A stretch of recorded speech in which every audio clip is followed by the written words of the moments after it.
இன்றைக்கி பார்த்தீங்கன்னா, ஏசியில் யூஸ் பண்ணுற கேஸை பற்றி நான் சொல்ல போகிறேன். அதுக்கு முன்னாடி பார்த்தீங்கன்னா, நம்ம தமிழ் ஸ்பைடரை வந்து லைக் பண்ணி, சப்ஸ்கிரைப் பண்ணி வச்சுக்கங்க. என்னோடய சப்ஸ்கிரைபருக்கு இருக்கட்டும். ஸோ, இனிமேட்டு வரப்போகிற சப்ஸ்கிரைபருக்கும் இருக்கட்டும். யூஸ்ஃபுல்லான வீடியோஸாக நான் இப்போ உங்களுக்கு போடுறேன். என் வீடியோஸ் பார்க்கறது மூலிமா பார்த்தீங்கன்னா, உங்களுக்கு ஏசியை பற்றி ஃபுல் கைடன்ஸ் கிடைக்கும். அதுவும் இல்லாமல் பார்த்தீங்கன்னா, வர வியூஸுக்கும் சொல்கிறேன். நிறைய என் வீடியோஸ் மூலிமா உங்களுக்கு நிறைய ஒரு ஏசியை பற்றி அப்சர்வேஷனாக ஒரு புரிதல் மூலிமா நான் சொல்கிறேன். இப்போத்தி கேஸ் வீடியோவில் போயிடலாம். என்னென்னு பார்த்தீங்கன்னா, ஒன்று வந்து பார்த்தீங்கன்னா R22ங்க. இன்னொரு கேஸ் பார்த்தீங்கன்னா 410A. இன்னொரு கேஸ் பார்த்தீங்கன்னா R32 கேஸு.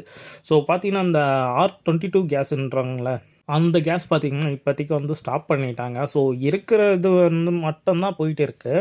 ஸோ இந்த 22 கேஸுன்ற பார்த்தீங்கன்னா அது 65 PS இருக்கும். இந்த 134 அந்த 134Aன்னா அது வேறு ஃப்ரிட்ஜுக்கு யூஸ் ஆகும். அது தெரியாமல் சொல்லிட்டேன். இந்த 410